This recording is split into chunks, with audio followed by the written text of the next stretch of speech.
Okay, we're going to start doing our first project using jQuery. So this is where we were before. I'm just going to comment out that so at least you can see we're still using the document.ready function on top. And I'm going to create an H1 tag and I'm going to title it Hello World. And I just want to show you some of the many things that can be done with jQuery. And I'm going to put a button there as well and just call the button Click Me. All right. So with jQuery, whenever you want to start something, you always start with a $sign. In this video, okay, this way I put the $sign there, and then the word document.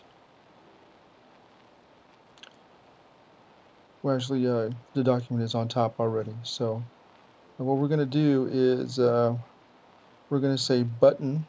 So basically, button.click.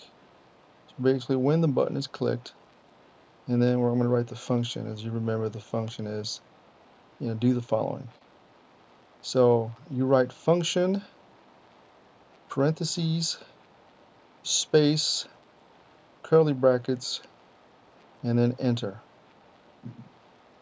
And then I was supposed to start with $sign here, but I forgot the $sign because I was just learning jQuery, but I corrected it later. So there should be a $sign there, and then h1.hide, parentheses.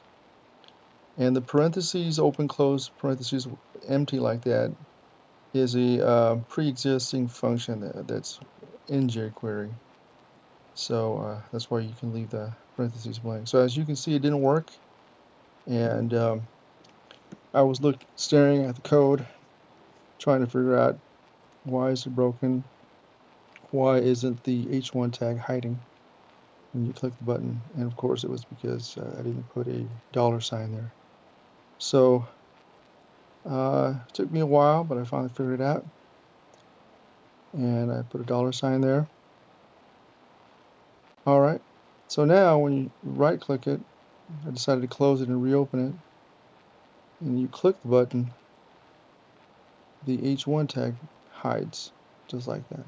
And that's just an example of some of the things that you can do with jQuery. And in fact, in this video, let's notate it out here. So basically, button.click means when the button is clicked, and function is always equal to do the following, or do this. And then whatever follows is what you do.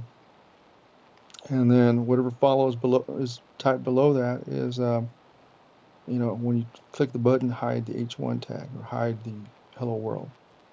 So that's how you read jQuery. Now in this video, I introduced IDs. Previously, I had introduced classes.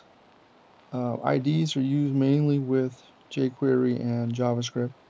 So you can call it ID anything. I called mine Godzilla just to show you how it doesn't matter what you call it. I called the class King Kong because I grew up watching those two.